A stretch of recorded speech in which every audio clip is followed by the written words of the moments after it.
Okay, let's go ahead and get started anyway, because I think everybody knows that I blab for the first couple of minutes. I'm Clive Watkins. I'm the Director of Advancement here at ASIJ, and I think sometimes people wonder why I attend these Mustang Connect sessions, and it's great for me. I'm not an educator, but my colleagues are very good educators.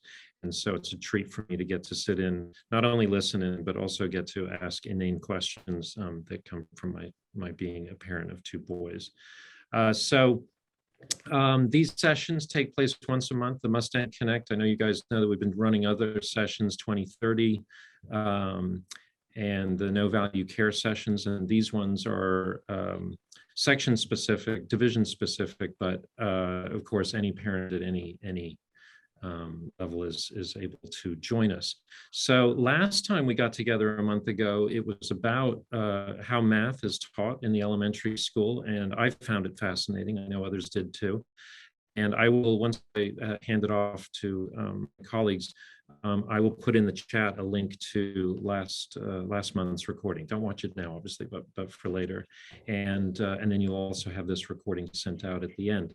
On that note, let me pass it over to you, Mark, to kick things off. Great, thanks, Clive. Good morning. My name is Mark Lara, elementary principal. Today on the panel we have Dr. Leah Shai, Beth Puma, our instructional coach, and Randy Wilkinson's our elementary curriculum coordinator. All these people that are visible today support math instruction here at school. So, next slide. So we thought we'd start off with a little video of The Incredibles, and it really, I think it depicts some of the feeling that takes place at home, sometimes with some of the math that is taught or that is practiced at home. So just watch a video, hopefully get a little chuckle from it.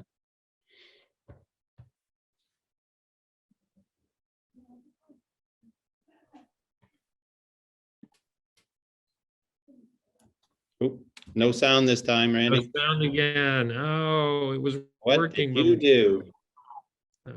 So close yet so far. Oh, we can't hear you either. We will control the vertical. Roll the image. That's not the way you're supposed to do it, Dad. They want us to do it. I don't know that way. Why would they change math? Math is math. Okay, Math Dad. is math. I'll just wait for Mom to get back. What? Well, she won't understand it any better than I do.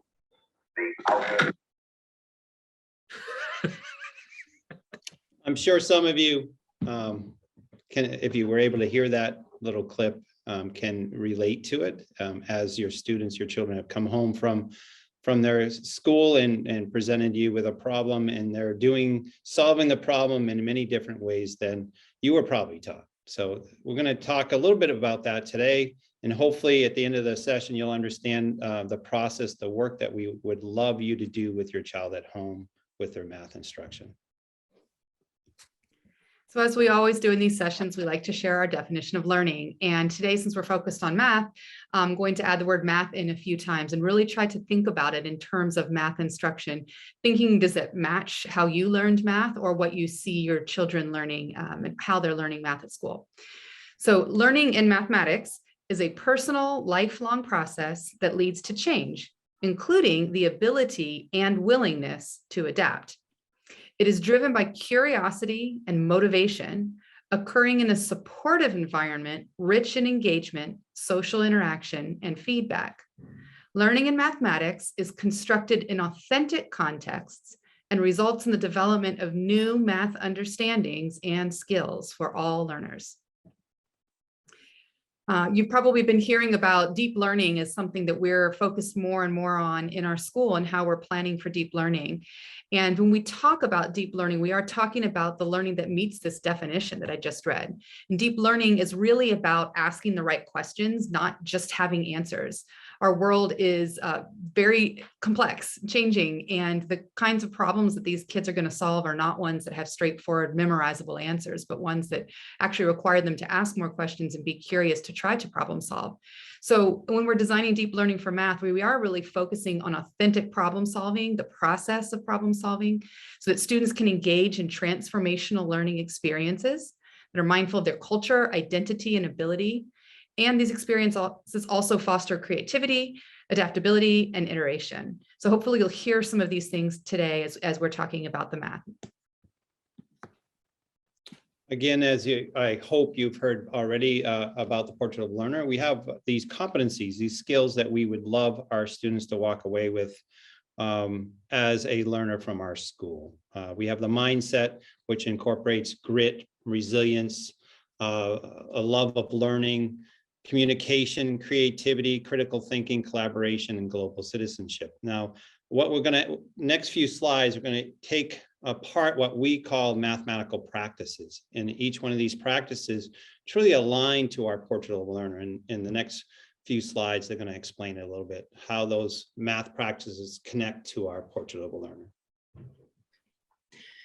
Yeah, so like Mark was saying, these are the mathematical practices, and our students are learning math, but they're also learning how to be mathematicians. So how mathematicians think. This is similar to in science, they have scientific practices that teach them how scientists approach problems. Same with engineering. They all kind of go together. So there's 8 of them. I have the first 3. And the first one really ties in nicely with our mindset Portrait of a Learner competency. And it's to make sense of problems and persevere to solve them. So keep on going is the little tagline there. The second one is to reason abstractly and quantitatively. So you're trying to think about what makes sense. You're trying to connect your learning to other learning you know about in order to solve this problem, or even know how to approach a unique problem. So that is connected to our critical thinking Portrait of a Learner, specifically the dimension of meaningful knowledge construction. And then the third one is construct viable arguments and critique the reasoning of others. So talking and explaining. This is really important in a math classroom because we don't want problems to all have the same answers, the same approach to problems. So when kids are thinking creatively about the way to approach a problem, they're going to tell their partners in collaboration to figure it out, and they're going to tell them why that they think that this is a good way to go about solving the problem. And that connects nicely again to our critical thinking Portrait of a Learner competency, specifically evaluating information and arguments.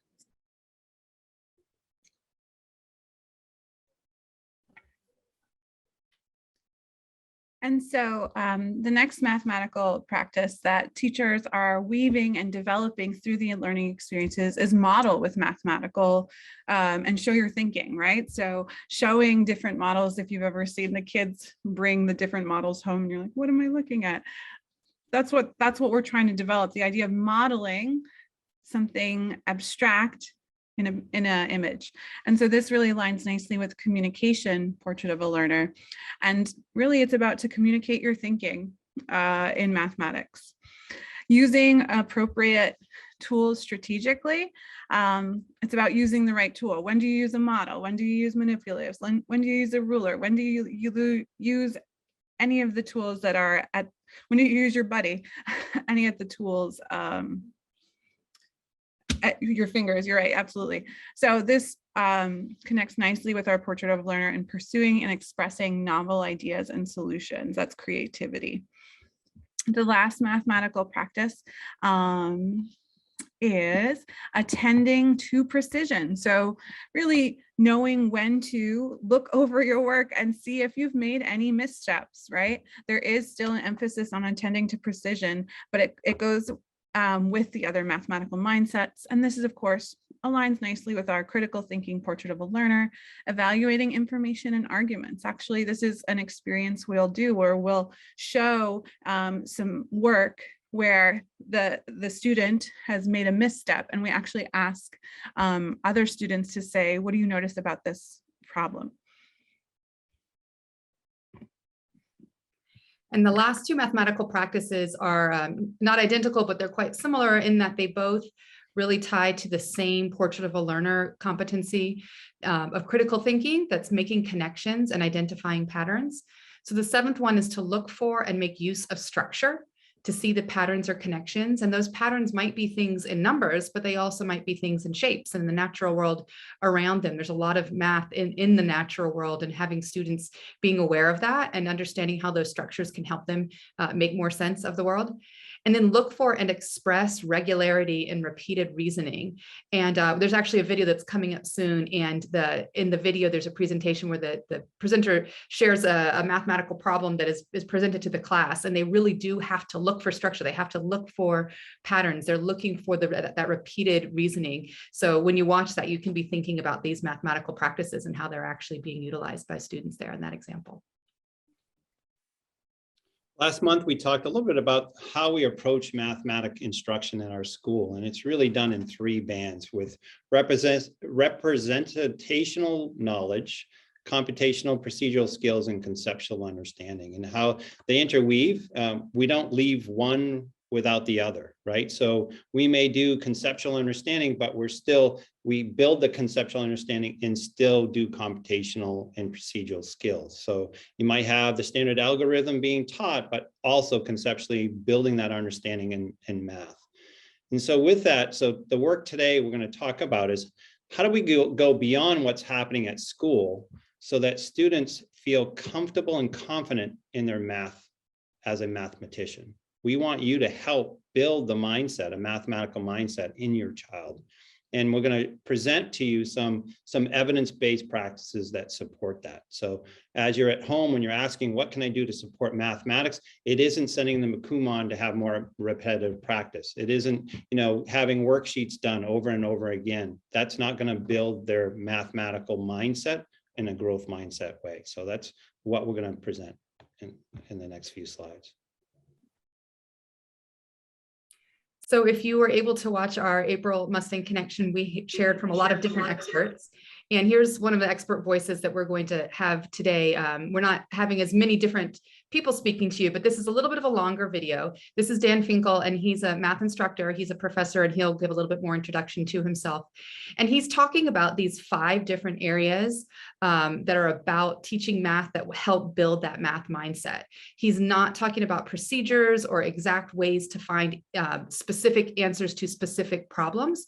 And so we thought this is a great way to help parents understand these are the kinds of things that we think you can really help your child with at home. You don't have to understand the procedural models that your child is doing in school. You can understand all 5 of these areas and help your child develop their math mindset through these 5 areas. So we'll take some time to listen to our expert here, Dan Finkel.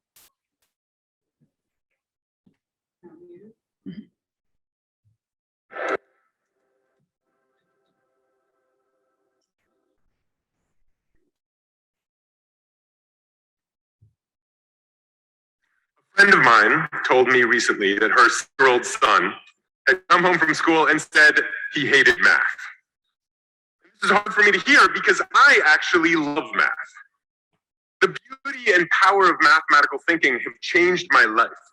But I know that many people lived a very different story. Math can be the best of times or the worst of times. An exhilarating journey of discovery or descent into tedium, frustration, and despair. Mathematical miseducation is so common you can hardly see it. We practically expect math class to be repetition and memorization of disjointed technical facts.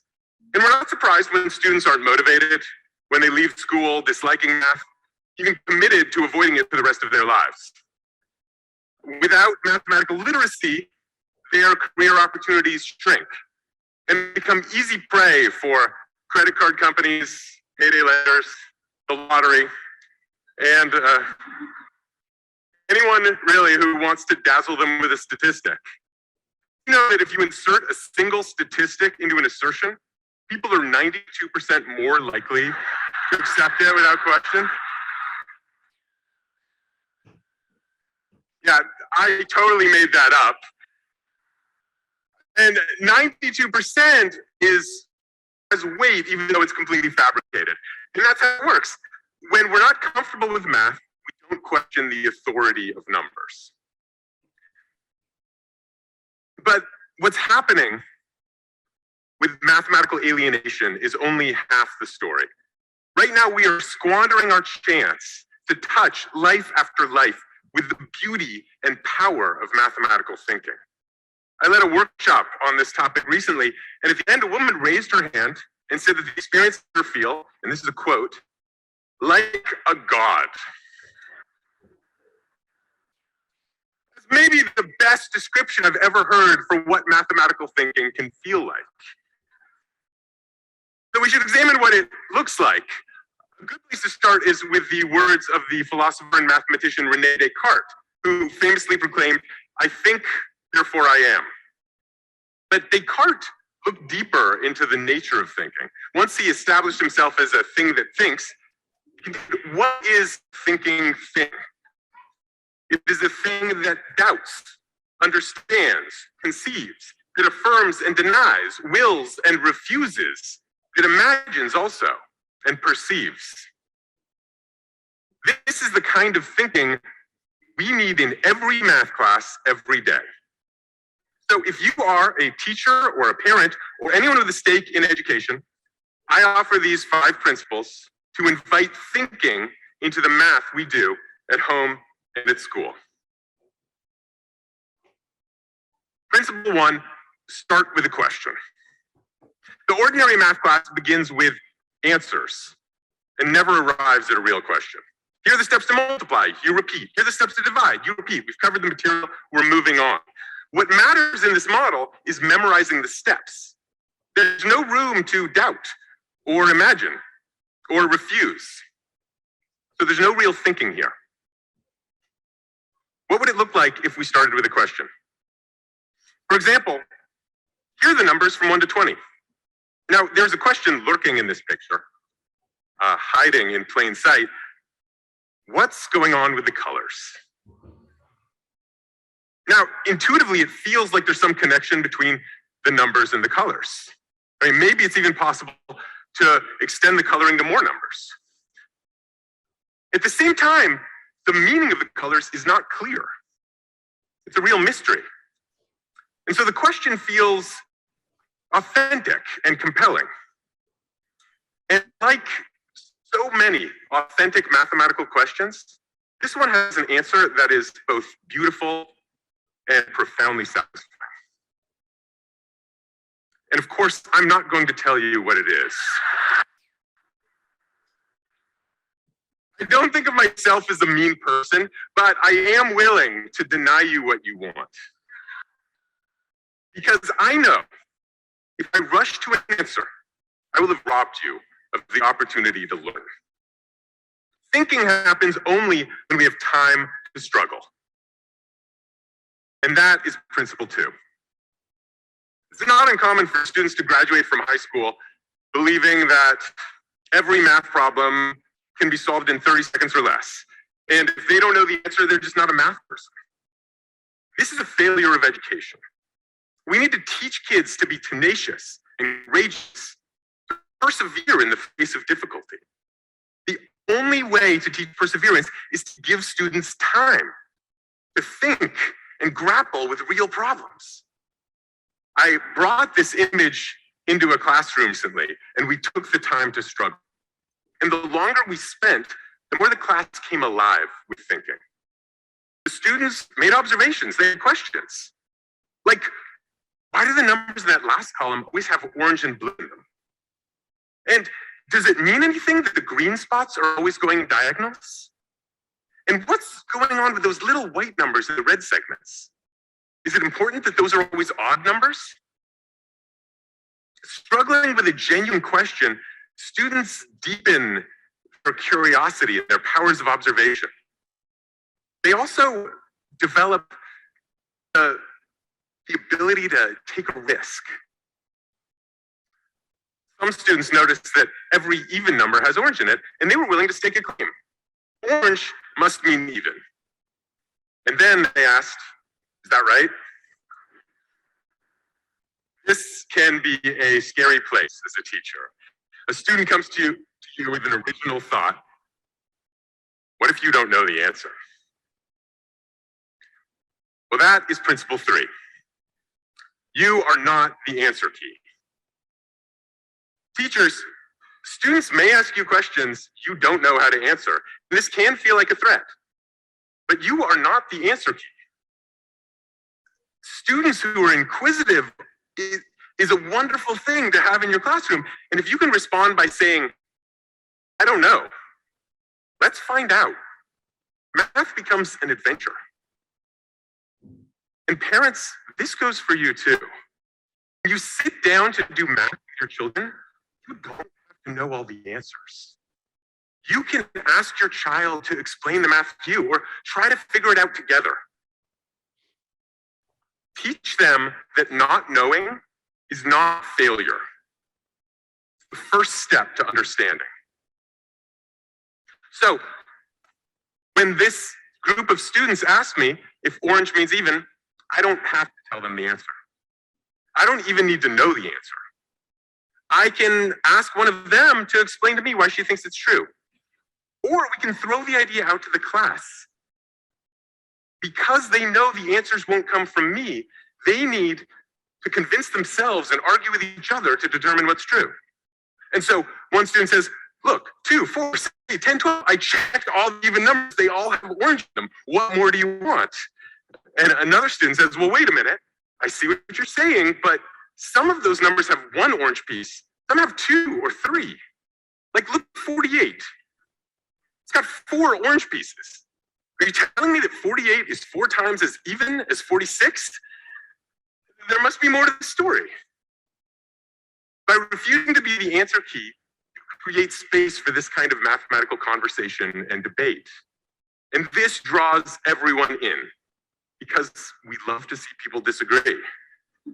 After all, where else can you see real thinking out loud? Students doubt, affirm, deny, understand. And all you have to do as a teacher is not be the answer key and say yes to their ideas. And that is principle 4. Now, this one is difficult. What if a student comes to you and says 2 + 2 = 12? I mean, you've got to correct them, right?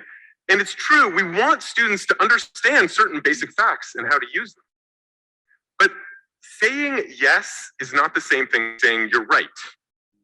You can accept ideas, even wrong ideas, into the debate and say yes to your students' right to participate in the act of thinking mathematically. To have your idea dismissed out of hand is disempowering.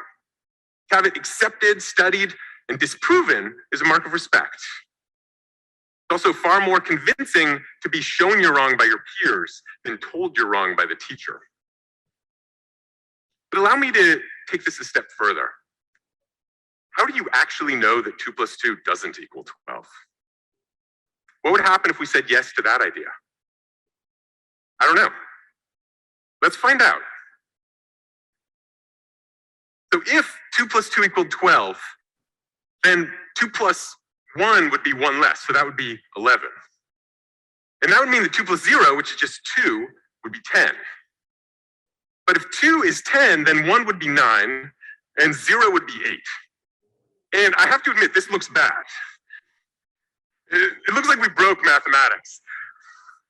But I actually understand why this can't be true now.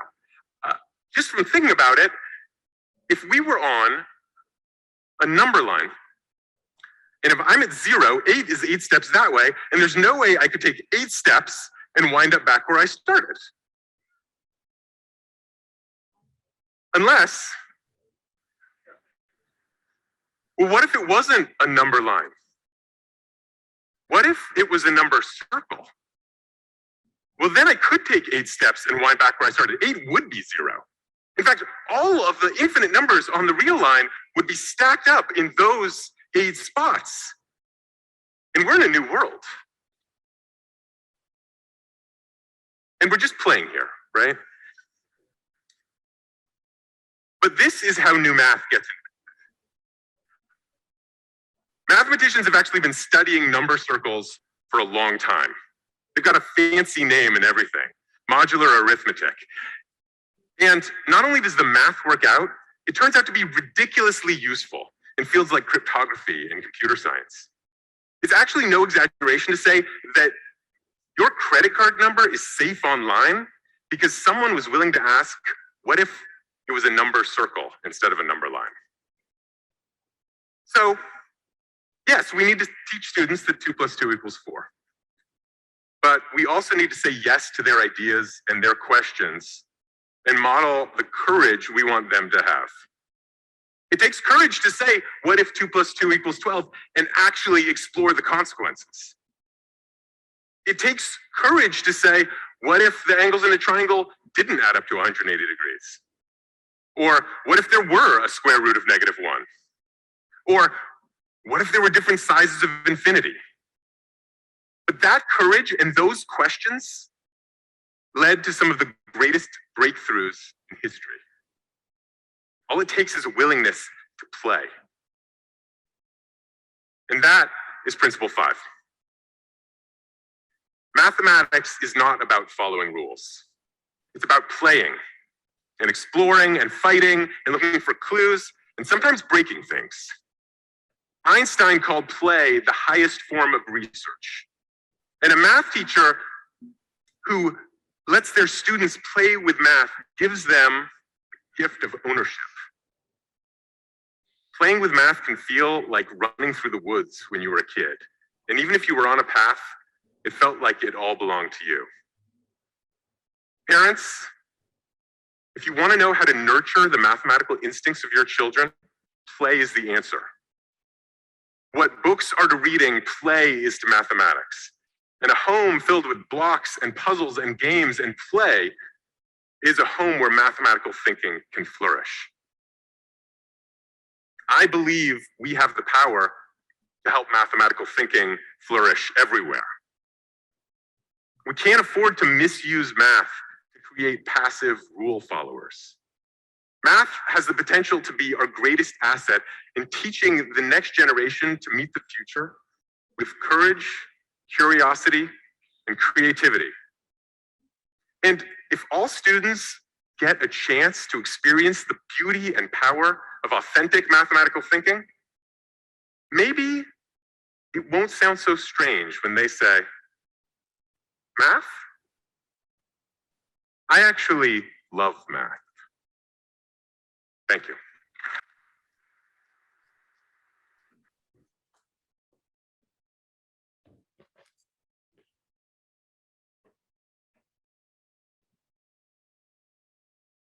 So where do you start as a parent? Obviously, you don't have Dan Finkel's background in mathematics. Most of you don't. And you don't have problems to hand out to your child every night for them to solve. And so what we're going to do in the next few slides is kind of share some opportunities to build that capacity at home. The first thing we're talking about is give your child time to struggle. I know when I was a parent, seeing my children, I have 3 children, struggle was difficult. I always felt I had to swoop in and fix things for them. In essence, I told them what they were doing was wrong and I could fix anything that was not working for them. And it really didn't build the capacity for them to persevere. Luckily they've learned it through other ways, but I know in school and education at that time, I was there to help and to give the answer. So some of the ways in which you can build the capacity for kids to struggle is utilizing objects, experiences, opportunities in the daily lives, whether it's counting money, using coins to work out problems, going shopping with your child and having them hand the money to the cash register and expect how much money coming back, looking as you're walking down a street and it's a cobblestone or a brick or even just an area that you can measure. Measurement is a form of mathematics. Looking for even bigger, thinking surface area within an area, a space is another opportunity for kids to work out. And it doesn't have to be exact. And it's the thinking behind it that's the important piece, and not getting the right answer all the time. And so having your kids struggle through natural things, if you're building something with your child, have them struggle, have them become more challenging in their thinking.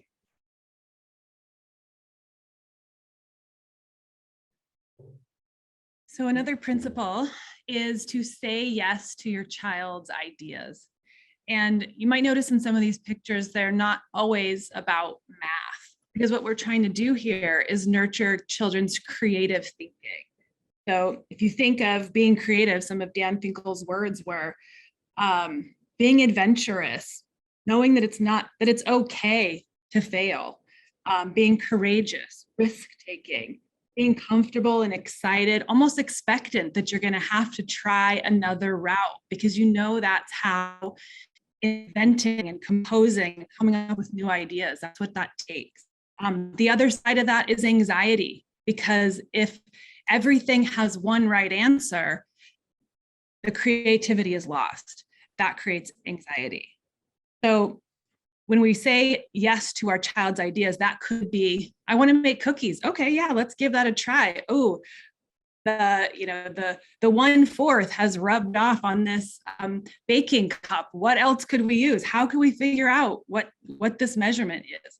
Or drawing shapes outside. Again, it doesn't even have to be mathematical, but how can we play and explore with those things? You might think about a travel budget like Dr. Shai did with her kids.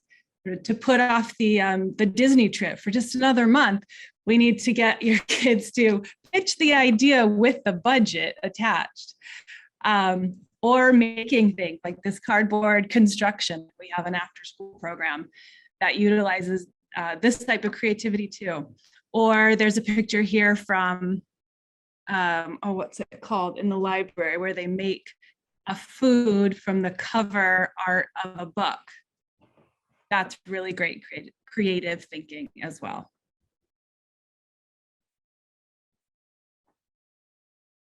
So I have a 3-year-old at home, and I think that's why I was given this slide to share with you. Questions, questions, questions. There are times when we are tired, for sure, but instead of batting away these questions, how might we acknowledge that questioning is part of that creativity, is part of that critical thinking? So when your child asks you why the flower is this color as you're trying to get them to school, you can say, that's a good question. How could we find this out? Where could we look? And again, it's not that you're answering them, you're just kind of acknowledging that questions are good, and there's so many questions in the world around us. So, as they are delaying bedtime, in my toddler's case, with, wait, what does that word mean from, or why is there a shadow here on the wall? That's a good question. You want to figure it out tomorrow? Go to bed? No, just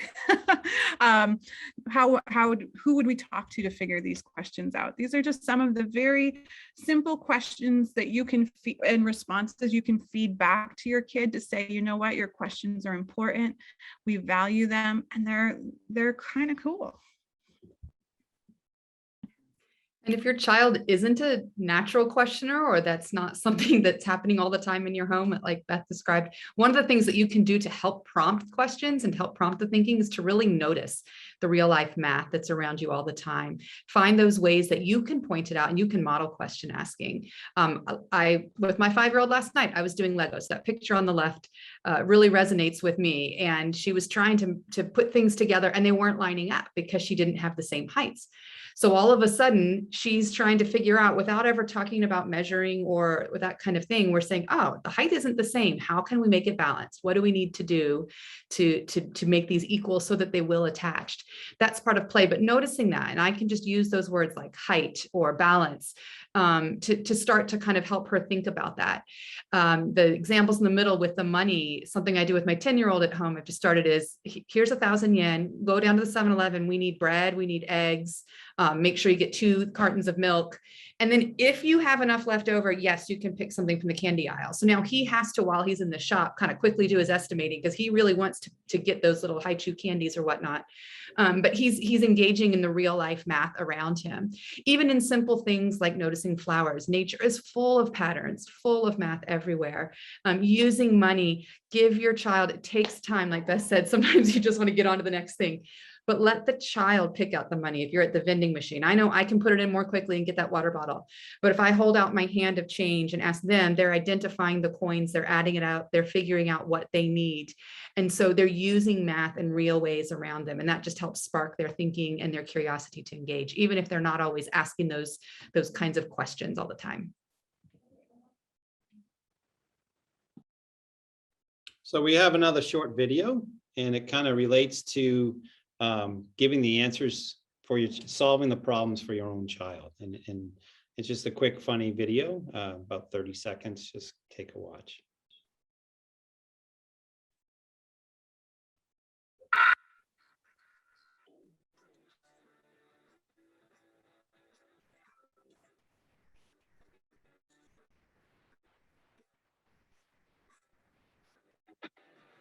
I got that homework, huh? Ready to go, daughter. You want to go with that? Huh? Yeah. Uh-huh. You need help? No. Try the other one. If you put this here and do this first, then you get the answer. Huh? This goes on your permanent record, all right? That's not my handwriting. You write what I did. You. Nice. So, this quick video is, it's just, you want to help, you want to make things right for your child, but by doing so, you're teaching them that they're wrong. You're teaching them that they can't think, and you're taking away that ability to struggle, that opportunity to struggle and to persevere and to grow their skills and mindset in mathematics. So just a quick little funny video, but I know it happens. It happens in my house, or it did happen. Clive's shaking his head. He's perfect. He doesn't do those things. And yes, so. Okay, and then the last principle is play. So sometimes math, I think all these math games have some overt math in them, but strategy, planning ahead, problem solving, critical thinking, those are all parts to just about any game that you can play with your kids. Also, the mindset with which you approach games is really important. Losing is okay. Failing and trying again is actually really good. Like we learned last time, that's when our brains light up. That's when we know we've learned.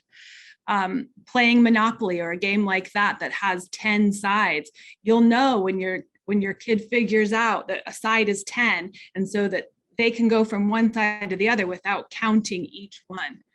Card games and cribbage, a lot of addition. Yahtzee, even for the little kids, subitizing, to be able to recognize what those numbers are quickly and what they add to. Even Battleship, just that strategy, that trying to figure out what's happening on the other side using deductive thinking. All of that builds your kids' mathematical mindsets. Another idea that we want you to think about is knowing that if English is not the language of your home, that's okay. By talking about mathematics in your home language, you're deeply helping your students. So one idea is maintaining cultural ways of being and nurturing that multilingual identity, knowing that there's different ways of doing things. And, I have this example of tally marks, right?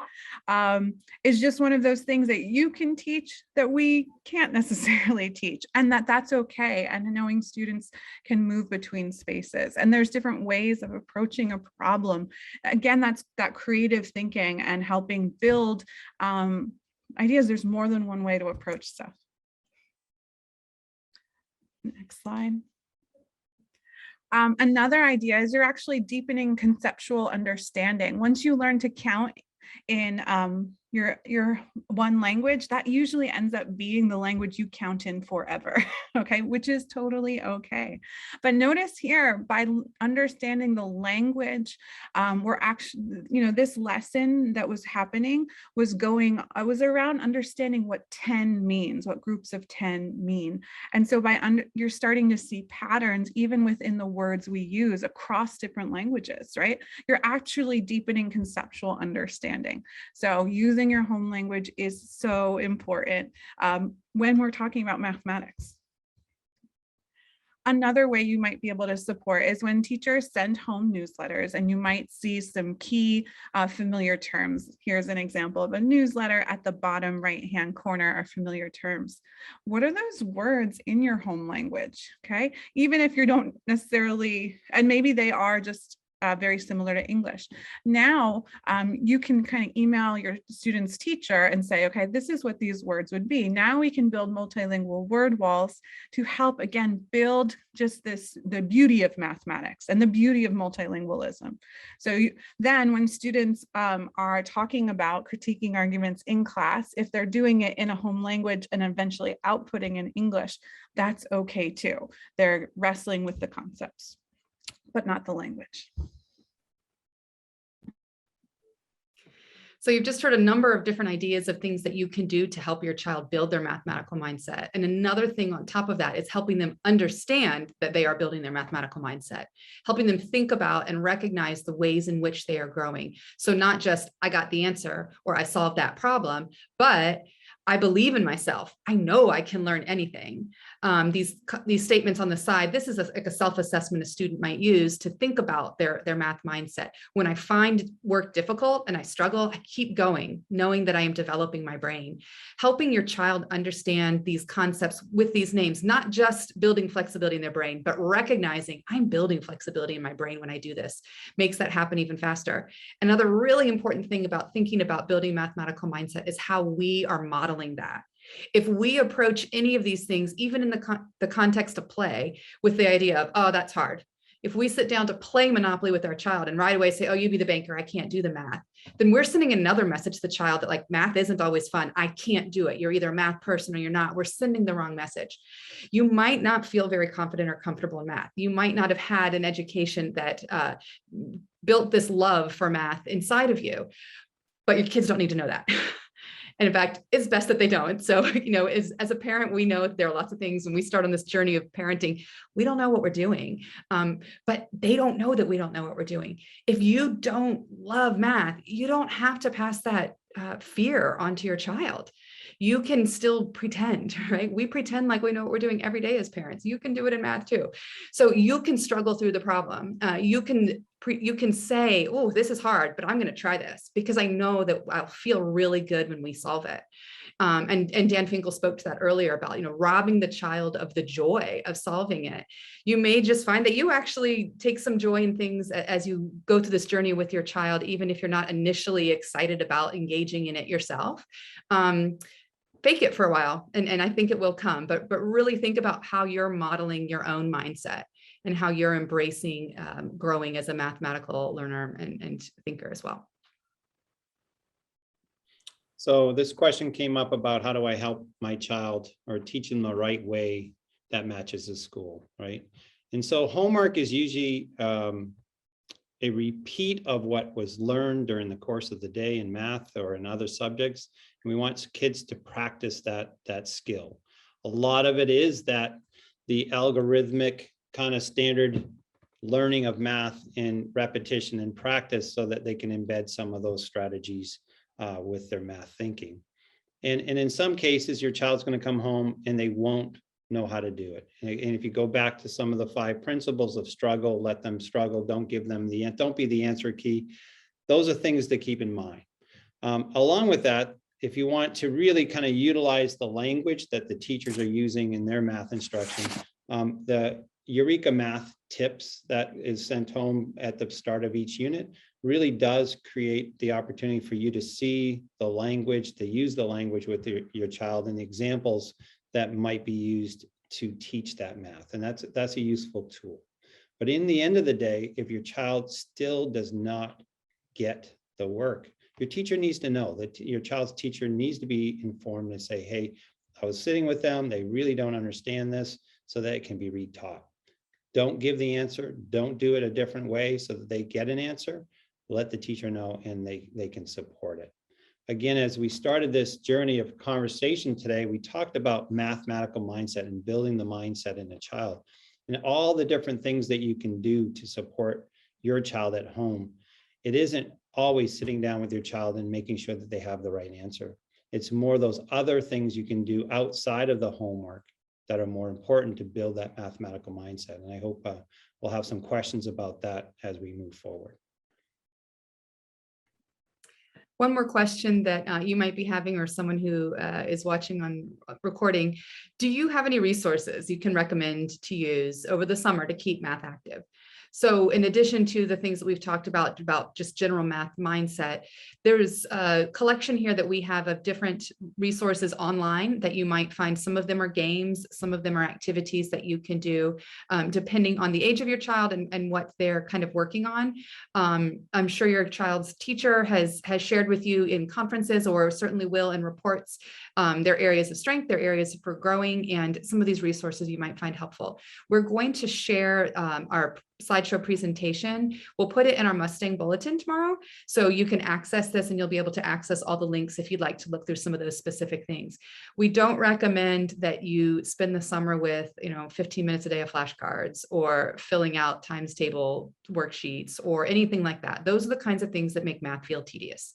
And the last thing we want to do is for a child to come back in August feeling like they didn't enjoy math, that this is something that took away from their summer, that kind of thing. So looking at these different options, thinking about things that the child will enjoy, that you can enjoy together, is really the best approach for summertime. So we'll open it up for questions. Hopefully there's some in the group. Clive, do you have any questions? Yeah, I always have questions. Well, either that or I have pithy statements, but I will say something. And by the way, everybody, there's the Q&A function. And even if you don't have questions about the presentation, you can still ask questions about that may be on your mind regarding things that are going on in the division at the moment. I would encourage people to watch last week's recording. Dan Finkel, when I was watching this, brought up the same thing. And here's sort of my takeaway from it. The old method of memorizing, if someone stands up there and says, here's how you do this, they don't say, why or how these things are related. It's just basically memorize these formulas, which I guess when you start off with a few formulas works, but the issue with that is that the older you get and the more formulas you're being asked to memorize, you're not going to be able to know all of those. And I think that's where students start to go off the rails, is when they haven't understood the relationship between numbers and they are forgetting the formulas that they've had. And I'm sorry if I said this last time, but I remember I came from the International School of Prague, which teaches math the same way we do here at ASIJ. And there was a young lady in grade 8 who was one of the best mathematicians at the International School of Prague, according to us. And she was leaving the school, going to Malaysia, and she was going to go to a British school. I can slag off on the British because I am actually British despite my accent. So anyway, they made her take a placement exam, and she did terribly on it. And so they said she's going to have to repeat grade 8 math. And so the parents quite rightly came in and said, well, why is this? And so they said, well, let's take a look at the exam. And the exam was essentially saying, what is the formula for this thing? And the way that they would do it in Prague is you could actually take in a sheet with a bunch of formulas on there. You needed to understand how those formulas worked in order to know which formula to use for the paragraph questions that you were getting. And so we said, well, give her a few weeks, let her take the exam again. And all it was memorization. And so she did. She memorized the things and put them out there. But I think that is a good indication of those difference. And that's what I just want to make one other comment with regards to mindset. Again, one of the things I picked up when I was in Prague is, I would say that I'm one of those people who is not good at math. But if you consider yourself a learner for life, you always need to add the word yet at the end of it. I'm not good at Japanese yet. I'm not good at, an instrument yet. We all have the mindset, should have the mindset that we're perfectly capable of doing things if we put our mind to it. My brother carries around this little card in his wallet. He's a writer, he's an author, and he's decided he's not good at math. And it tells him how much of a tip to leave when he goes to a restaurant in the US. So even if the bill is $10, he can't figure out what 20% of that is. And he pulls out his little plastic thing because he's completely given up on it. And I tried to have this conversation with him, but I'm not sure that it's sunk in. Anyway, those are my comments from this morning. Thank you guys very much. We still don't have any questions, but if there's anything else you guys would like to say to wind things up? I think the biggest thing is enjoy your child. Sorry, Leah. No, go ahead. Enjoy exploring. That idea of play is so important, and that, trust that the mathematics that they're learning in school will present them with success in the future, that we're going bigger than the standards of math and the algebraic methods or strategies. We're going bigger than that. We want more from your child long-term by building the capacity to want to learn, to take chances, to struggle, to persevere through those chances. So the work that we're doing as a whole will prepare your child for their future in a better way. So just know that. Leah, And you Clive, want I was going to challenge you. I'm not good at math yet. Yet is great. Yet is a very powerful word. Just challenge you to level it up even more by trying to take the good out of the conversation. Because when we start to think about and label things with our kids as good or bad, then it feels like everything's evaluative instead of we're on a journey, we're learning things. So instead of saying, I'm not good at math yet, saying there's many things in math I'm still learning to do, or I'm still exploring, or I'm still wondering about. And just that change with the kids, instead of them feeling like, oh, there's good, there's bad. It doesn't have to be evaluative. Math is, and our learning is something that is. And so we're on a journey. And that's something I try. I don't do perfectly at all as a parent. There's nothing I do perfectly as a parent, but I'm really trying to steer away from the words like good when we're talking about learning journeys. Yeah, good point. See, I learned something else today. I hope all of our This is why we need you here, Clive. I hope all of our guests picked up something today too, and anybody who's watching this recording this evening. So if that's it from everybody, then why don't we just say thank you very much, you guys, for your time this morning. I know you put a lot of effort into these presentations, so thank you very much for your time with that. And boy, wait a minute, this is our last one, isn't it? Last of one the year? for the year. Okay. So if you have any big questions, even if it's not math related, you want to throw one out there, please do. Well, these guys know that they can approach you guys at any time. It's not as if this is the only opportunity our families have to ask questions. So I think we'll go ahead and wrap it up. Thank you very much, everybody. I wish you a good rest of the semester and a good summer if I don't see whoever's watching, and have a good rest of the day. Okay, thanks everybody. Bye. Thank you. Bye-bye.